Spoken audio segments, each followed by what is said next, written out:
Mnangagwa breaks with Mugabe tradition. President Emmerson Mnangagwa's maiden address to the United Nations General Assembly, UNGA, on Wednesday night shied away from the confrontational approach of his predecessor, telling global leaders that Zimbabwe will accept criticism and advice from observer missions to the country's election held in July. Mnangagwa, who took over as president when Robert Mugabe was forced to resign in a de facto coup last November and won the disputed July 30 election, is trying to rid the country of the pariah status it acquired under the former leader. We are grateful to the UN and other member states for sending election observer missions and for the technical assistance received by our election management body.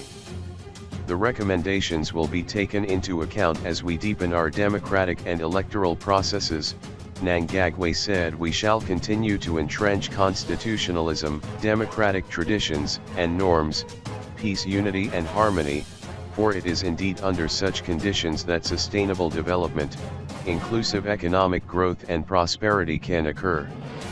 Mnangagwa also told his contemporaries that unlike Mugabe, he had opened up the democratic space in Zimbabwe to allow for unfettered opposition participation. Following my deliberate and conscious decision to open up the democratic space and emphatic call for peace, unity, and tolerance of divergent views amongst our people, political contestations, election campaigning, voting and counting processes were conducted freely, peacefully, and transparently, he said, adding he regretted the August 1 killings by the military and that he had set up a commission of inquiry on the matter.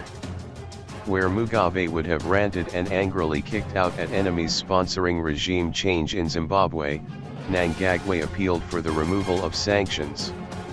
We call for their immediate and unconditional removal, he said. Mnangagwa said now that the elections had come and gone, Zimbabwe was now focusing on economic development, as the country seeks to enhance its modernization and industrialization programs.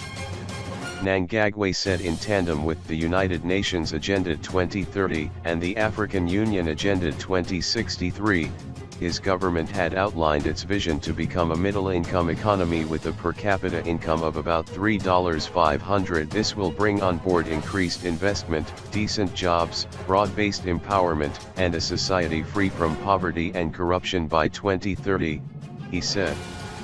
Mnangagwa said the country was presently undertaking a raft of economic and political reforms to ensure an environment that facilitates inclusive and sustained economic growth. We have put in place institutions and instruments that maximize land utilization and increase agriculture productivity, he said.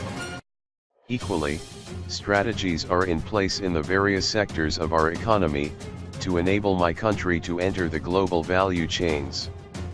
The development and modernization of our roads, railways, airports, energy, and ICT infrastructure is being accelerated in line with our regional and continental quest for enhanced connectivity and integrated infrastructure.